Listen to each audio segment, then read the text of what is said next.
Hi everyone, आज ये 23 जून 2026 के इम्पोर्टेंट करंट अफेयर को डिस्कस करते हैं। So let's get started without any further delay. प्रश्न संख्या 1 से स्टार्ट करते हैं। किस देश के प्रधानमंत्री कीयर स्टारमर ने हाल ही में अपने पद से इस्तीफा दे दिया है? ब्रिटेन इंग्लैंड के प्रधानमंत्री कीयर स्टारमर ने हाल ही में अपने पद से इस्तीफा दे दिया है। ब्रिटेन में दो पार्टियां हैं, एक लेबर पार्टी, दूसरा कंजर्वेटिव पार्टी। ब्रिटेन के प्रधानमंत्री कीयर स्टारमर वो लेबर पार्टी से संबंधित थे। उन्होंने पार्टी के आंतरिक दबाव के कारण उन्होंने इस्तीफा दे दिया। हालांकि 2024 के चुनाव में उन्हें ऐतिहासिक बहुमत मिला था। जब तक नया पीएम नहीं चुना गया है तब तक वे केयरटेकर पीएम के रूप में कार्य करेंगे, तो ये भी आपको ध्यान में रखना है। और उन्होंने अपना इस्तीफा वहाँ के राजा किंग चार्ल्स थर्ड को सौंपा है, तो ये भी आपको ध्यान में रखना है। ब्रिटिश आइल्स दो देशों को मिला के बनता है, एक तो आयरलैंड, दूसरा United kingdom of great Britain. Republic of Ireland की कैपिटल डबलिन है और United kingdom of great Britain and northern island इनकी कैपिटल लंदन है। लंदन थेम्स रिवर के किनारे बसा हुआ है, तो ये भी आपको ध्यान में रखना है। ग्रेट ब्रिटेन की बात करते हैं, यह तीन देशों को मिला के बना है, स्कॉटलैंड, वेल्स और England. United kingdom of great Britain and Ireland जो है चार देशों को मिला के बना हुआ है, जिसमें नॉर्दर्न आइलैंड जुड़ जाता है, स्कॉटलैंड जुड़ जाता है, वेल्स जुड़ जाता है। चारों देश का अपना खुद का कैपिटल और नेशनल फ्लैग है, लेकिन इनका एक कॉमन कैपिटल जो है लंदन है, तो ये भी आपको ध्यान में रखना है। यहाँ पे हर चारों देशों का एक अपना प्राइम मिनिस्टर है, जिसको फर्स्ट पीएम बोला जाता है, और सबका एक मेन पीएम होता है जो इंग्लैंड के पीएम है। इस तरीके से आप यूके, ग्रेट ब्रिटेन, इंग्लैंड में अंतर समझ सकते हैं। नेक्स्ट क्वेश्चन में आते हैं, भारत की 28वीं नवरत्न कंपनी कौन सी बन गई है? तो चेन्नई पेट्रोलियम कॉरपोरेशन लिमिटेड, यह भारत की 28वीं नवरत्न कंपनी बन गई। यह दर्जा वित्त मंत्रालय के अधीन सार्वजनिक उद्यम विभाग द्वारा दिया जाता है।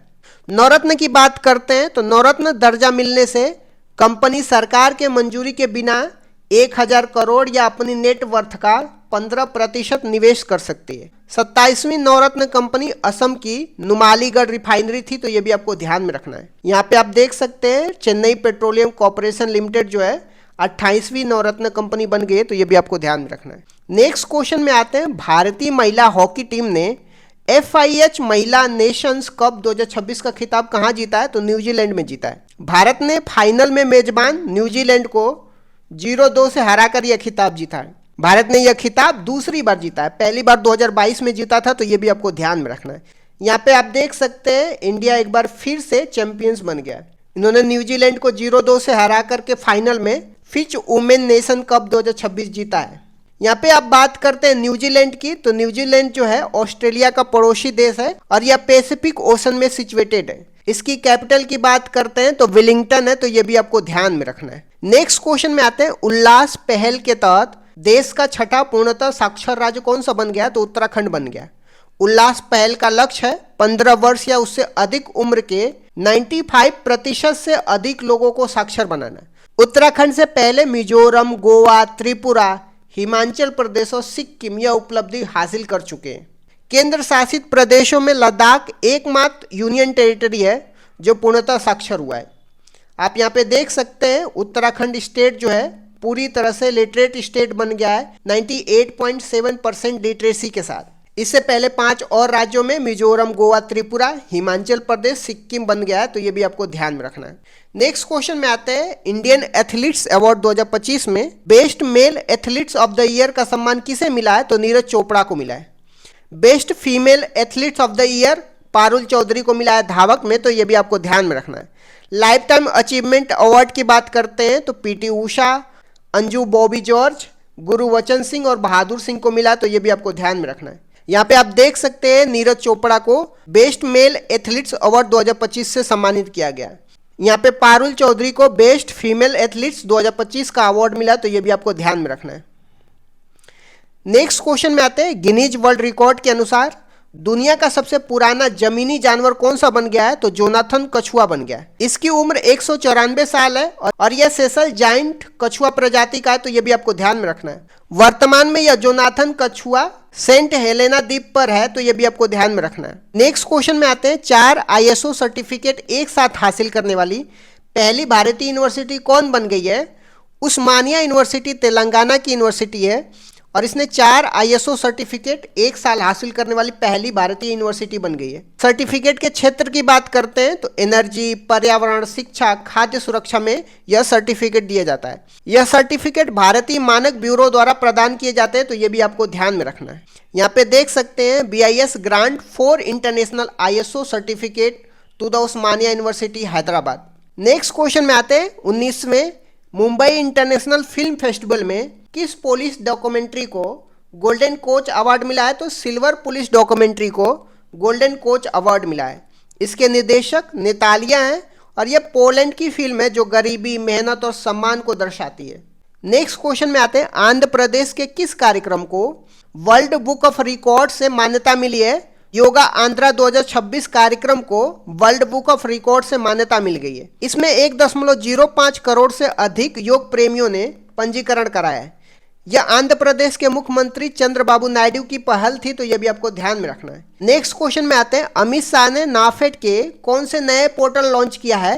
नाफेक्स इन नीलामी के लिए, दृष्टि इन्वेंट्री के लिए, ERP इंटरप्राइजेज रिसोर्सेज के लिए, कल्याण स्कॉलरशिप के लिए अमित शाह ने नाफेड के नए पोर्टल लॉन्च किया है। जब हम बात कर रहे हैं कल्याण पोर्टल की, तो किसानों के बच्चों के लिए स्कॉलरशिप से संबंधित है। दृष्टि पोर्टल की बात करते हैं तो दाल और तिलहन के इन्वेंट्री मैनेजमेंट के लिए। नाफेड का full form national agriculture cooperation marketing federation of India limited है। यह एक ओपेक्स ऑर्गेनाइजेशन है, marketing cooperation for agriculture products in India. ये ministry of agriculture and government of India के अंदर काम करती है और इसको 1958 में बनाया जाता है। नाफेड जो है one of the largest procurement as well as marketing agency है फॉर एग्रीकल्चर प्रोडक्ट में। इसका हेडक्वार्टर न्यू दिल्ली में है और इसका रीजनल हेडक्वार्टर दिल्ली, मुंबई, चेन्नई, कोलकाता में है। इसके टोटल 28 जोन है, तो ये भी आपको ध्यान में रखना है। नेक्स्ट क्वेश्चन में आते हैं बॉम्बे स्टॉक एक्सचेंज ने नैतिक निवेश को बढ़ावा देने के लिए कौन सा इंडेक्स लॉन्च किया है? BSE सात्विक 100 इंडेक्स लॉन्च किया है। सात्विक का मतलब होता है प्योर, नेचुरल और स्पिरिचुअल होता है। इसमें BSE के 500 कंपनियों में से 100 कंपनियों को सिलेक्ट किया जाएगा जो सात्विक प्रिंसिपल पे काम करेंगे। इस तरीके से BSE सात्विक 100 इंडेक्स को भी आपको ध्यान में रखना है। इस तरीके से मैंने आज के कुछ इंपॉर्टेंट करंट अफेयर को डिस्कस कर दिया। Thank you so much guys, keep loving, keep supporting, bye bye, see you. पंचवर्षीय योजना के बारे में मैंने डिस्कस तो किया है, बट एक बार फिर से मैं पंचवर्षीय योजना के बारे में रिवीजन करा देता हूँ। पहली पंचवर्षीय योजना 1951 से 56 तक थी। इसकी मुख्य विशेषताएं क्या थी? इसका टाइम पीरियड की बात कर, यह योजना 1 अप्रैल 1951 से लेकर के 1956 तक चली थी। मॉडल की बात करते हैं, यह हेरोल्ड डोमर मॉडल पर आधारित थी और इसका प्रारूप KN राज ने तैयार किया था। उद्देश्य क्या था पहली पंचवर्षीय योजना का? इसका मुख्य ध्यान कृषि एग्रीकल्चर पर था। विकास की दर की बात करते हैं, जो लक्ष्य था 2.1% था, लेकिन 3.6% की वृद्धि हासिल की गई थी, जो लक्ष्य से अधिक थी। दूसरी पंचवर्षीय योजना 1956 से 1961 के प्रमुख बिंदु क्या थे? दूसरी पंचवर्षीय योजना की अवधि की बात करते हैं 1956 से 1961 तक रहता है। मॉडल की बात करते हैं, यह महालनोबिस मॉडल पर आधारित थी। इसका जो उद्देश्य था, इस योजना में भारी उद्योगों पर बल दिया गया, जिसमें प्रमुख उपलब्धियां थी। इसी योजना के दौरान भिलाई छत्तीसगढ़, राउरकेला उड़ीसा, दुर्गापुर पश्चिम बंगाल में आयरन स्टील प्लांट स्थापित किए गए। विकास की दर की बात करते हैं, लक्ष्य 4.5% का था और प्राप्ति 4.27% थी। तीसरी पंचवर्षीय योजना 1961 से 66 तक क्यों असफल रही थी? 1961 से 66 तक तीसरी पंचवर्षीय योजना थी। यह मॉडल सुखमय चक्रवर्ती मॉडल पर आधारित थी। इसका उद्देश्य था कृषि और उद्योग दोनों पर बल देना। असफलता के कारण ये थे, यह योजना 1962 के दौरान भारत चीन युद्ध और 1965 के भारत पाकिस्तान युद्ध के कारण अपने लक्ष्य को प्राप्त नहीं कर सकी और असफल रही। अन्य घटना की बात करते हैं तीसरी पंचवर्षीय योजना में, इसी दौरान जय जवान जय किसान का नारा दिया गया था और 1965 में भारतीय खाद्य निगम, जिसको फूड कॉरपोरेशन ऑफ इंडिया की स्टेब्लिशमेंट की बात करते हैं, तो तीसरी पंचवर्षीय योजना में FCI का इस्टेब्लिशमेंट होता है। नेक्स्ट देख लेते हैं योजना अवकाश की। योजना अवकाश, जिसको प्लान हॉलीडेज बोलते हैं, ये क्या था और यह कब हुआ था? तीसरी पंचवर्षीय योजना की असफलता के बाद 1966 से लेकर के 1969 तक 3 वर्षों के लिए कोई पंचवर्षीय योजना नहीं बनाई गई। इसे योजना अवकाश कहा जाता है। इसी दौरान एक एक वर्ष की योजना शुरू की गई थी। खाद्यान्न में आत्मनिर्भरता के लिए हरित क्रांति, जिसको ग्रीन रेवोल्यूशन की शुरुआत की गई थी। चौथी पंचवर्षीय योजना 1969 से 1974 की मुख्य बातें क्या थी? तो इसका टाइम पीरियड की बात करते हैं, 1969 से लेकर के 1974 तक थी। यह मॉडल अशोक रुद्र मॉडल पर आधारित थी और इसका प्रारूप DR गॉडगिल ने तैयार किया था। उद्देश्य की बात करते हैं, इसका लक्ष्य स्थिरता के साथ आर्थिक विकास करना, डेवलपमेंट विथ स्टेबिलिटी था। प्रमुख घटनाएं की बात करते हैं तो चौथी पंचवर्षीय योजना में 1969 में 14 बैंकों का राष्ट्रीयकरण किया गया था। ये पहली बात हो गई। इसके बाद 1971 में भारत पाकिस्तान का युद्ध हुआ और 1974 में पहला परमाणु परीक्षण ऑपरेशन स्माइलिंग बुद्धा पोखरण में किया गया था। पांचवी पंचवर्षीय योजना 1974 से 1978 क्यों अद्वितीय थी? यह भारत का एकमात्र ऐसी योजना है जो अपने निर्धारित समय 5 वर्ष से पहले केवल 4 वर्षों में ही समाप्त हो गई। 1974 से लेकर 1978 तक ही रही थी। यह DP दर मॉडल पर आधारित थी और इसका मुख्य लक्ष्य गरीबी उन्मूलन था। रोलिंग प्लान 1978 से 1980 तक क्या था? 1978 में सरकार बदलने के बाद मोरारजी देसाई की जनता पार्टी सरकार ने पंचवर्षीय योजना को समाप्त कर रोलिंग प्लान शुरू किया था। विश्व में इसके जनक डॉक्टर गुरनार मिर्डर थे। उनकी पुस्तक एशियन ड्रामा में इसका उल्लेख है और भारत में इसे लक्कड़वाला ने लागू किया था। छठवीं पंचवर्षीय योजना 1980 से 1985 के दौरान क्या महत्वपूर्ण घटनाएं हुई थी? यह मॉडल आगात निर्गत मॉडल पर आधारित था, जिसको इनपुट आउटपुट मॉडल बोला जाता है। इसका उद्देश्य रोजगार सृजन और गरीबी उन्मूलन था। प्रमुख घटनाएं की बात करते हैं तो छठवीं पंचवर्षीय योजना में नाबार्ड की एस्टेब्लिशमेंट किया जाता है 1982 में। 6 और बैंकों का राष्ट्रीयकरण किया जाता है 1980 में। ऑपरेशन ब्लू स्टार और ऑपरेशन मेघदूत 1984 में चलाया जाता है। ऑपरेशन मेघदूत सियाचिन पर कब्जा करने के लिए। 7वीं पंचवर्षीय योजना 1985 से लेकर के 1990 तक क्या नारा था? इस योजना का प्रसिद्ध नारा रोटी रोजी और उत्पादकता या भोजन काम और उत्पादकता था। इसी योजना के दौरान 1988 में सेबी की स्थापना होती है, जिसको security and exchange board of India बोलते हैं। LPG सुधार कब और क्यों अपनाए गए थे? 1990 से 92 के योजना अवकाश के दौरान 1991 में भारत में विदेशी मुद्रा भंडार का संकट उत्पन्न हो गया था। उस समय प्रधानमंत्री PV नरसिम्हा राव और वित्त मंत्री डॉक्टर मनमोहन सिंह थे।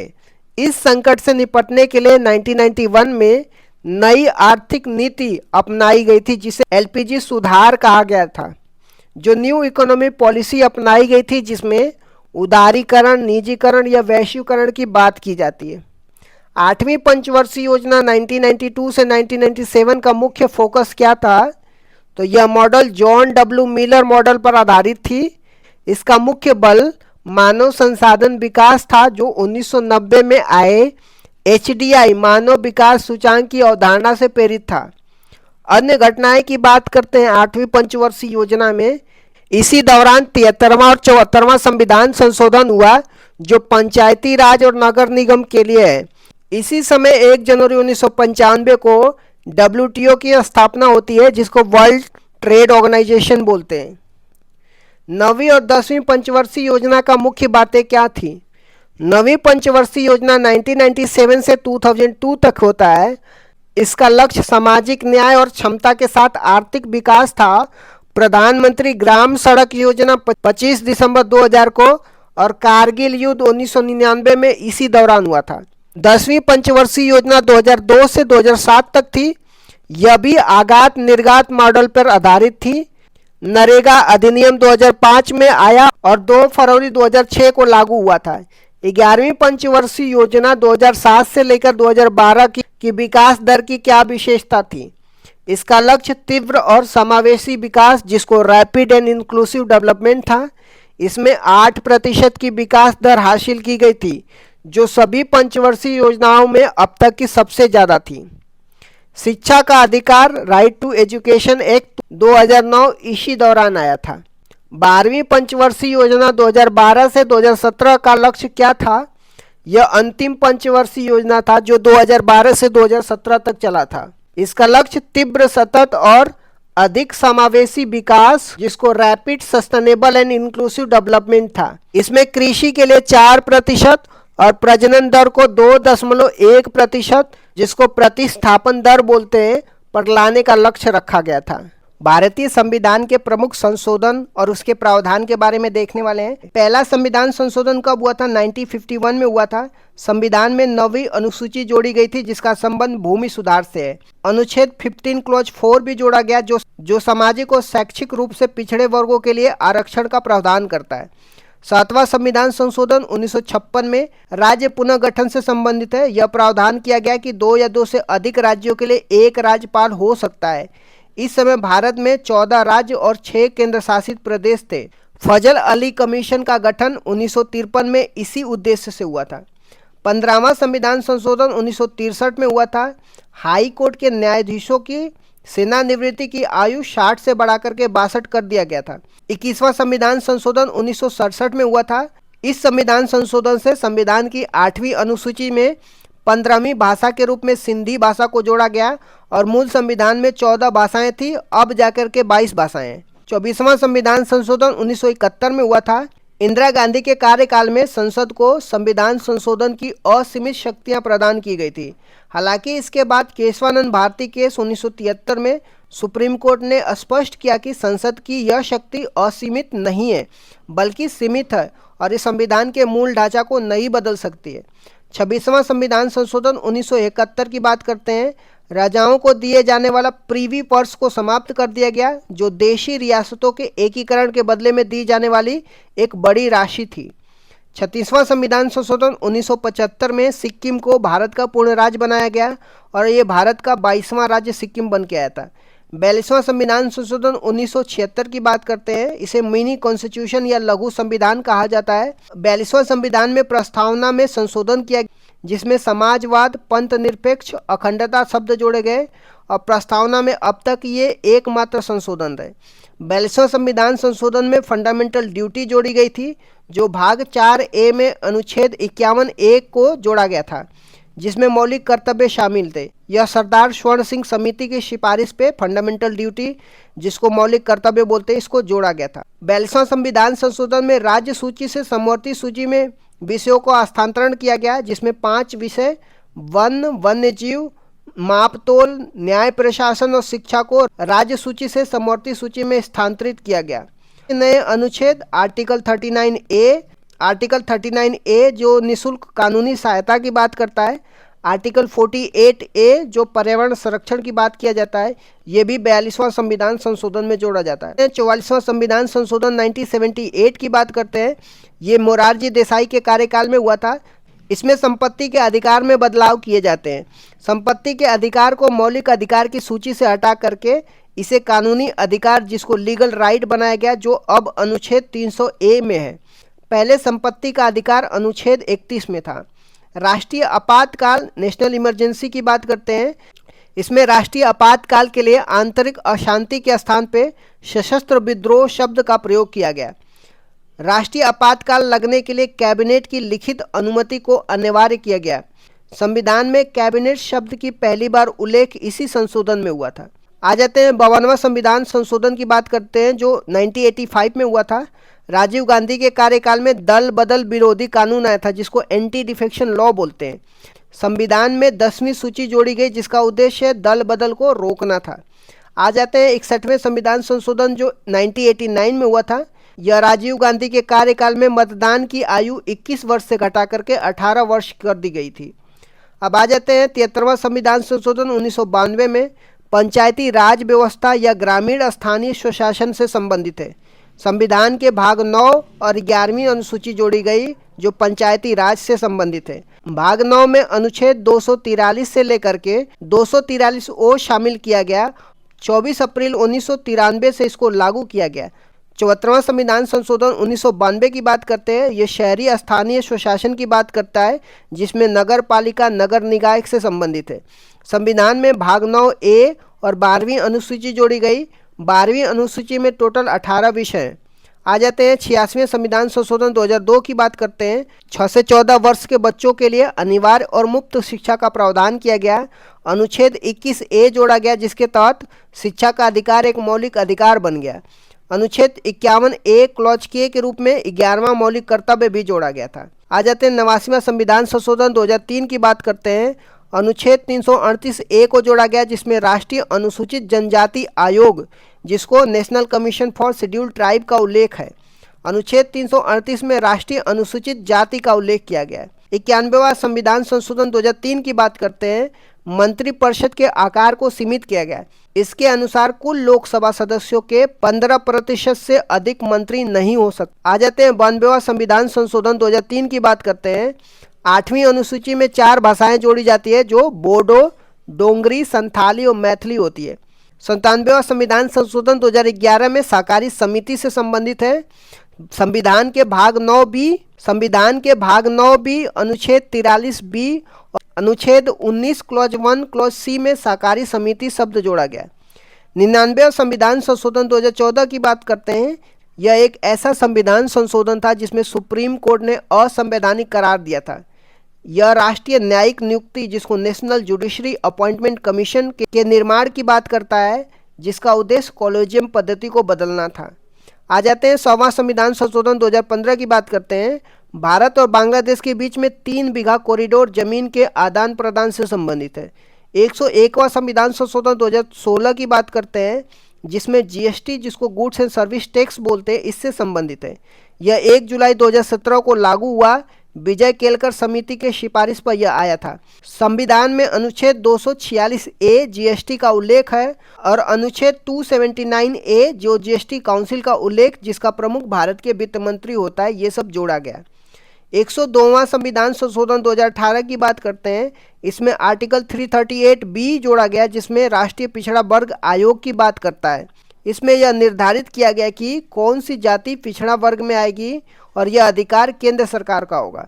आ जाते हैं 103वां संविधान संशोधन 2019 की, जो आर्थिक रूप से कमजोर वर्ग, जिसको इकोनॉमिकली वीकर सेक्शन बोलते हैं, 10% आरक्षण की बात किया जाता है। संविधान में अनुच्छेद 15 क्लॉज 6 संस्थाओं में प्रवेश के लिए आरक्षण और अनुच्छेद 16 क्लॉज 6 सरकारी नौकरियों में आरक्षण की बात किया जाता है। आ जाते हैं 104वां संविधान संशोधन 2019 की, जिसमें लोकसभा और विधानसभा में एंग्लो इंडियन के लिए आरक्षित सीटों को समाप्त कर दिया गया।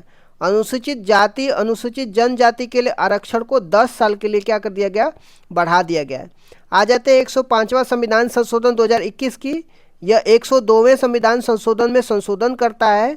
यह राज्य सरकारों को यह अधिकार देता है कि वो अपनी स्वयं की राज्य सूची में शामिल की जाने वाली पिछड़े वर्गों की जातियों की पहचान कर सके, जो शक्ति 102वें संविधान संशोधन में केंद्र के पास दी गई थी। राष्ट्रपति ने 18 अगस्त 2021 को इस पर हस्ताक्षर कर दिया था। आ जाते हैं 106वां संविधान संशोधन 2023 की। इसे नारी शक्ति वंदनम अधिनियम के नाम से भी जाना जाता है। यह 128वां विधेयक था। इसका उद्देश्य लोकसभा और विधानसभा में महिलाओं को 33% आरक्षण प्रदान करना है। इसे अर्जुन मेघवाल ने पेश किया था और राष्ट्रपति ने इसे 28 सितंबर 2023 को सहमति दे दी थी। यह अगला परिसीमन 2026 के बाद लागू होने वाले चुनाव में लागू होगा। आ जाते हैं 129वां संविधान संशोधन विधेयक की। ये संविधान संशोधन विधेयक है जो प्रस्तावित किया गया है। भारत का नवीनतम विधेयक है। जो यह 1 नेशन 1 इलेक्शन की बात किया जाता है, जो एक राष्ट्र एक चुनाव से संबंधित है। यह रामनाथ कोविंद कमेटी की सिफारिश पर पेश किया गया था।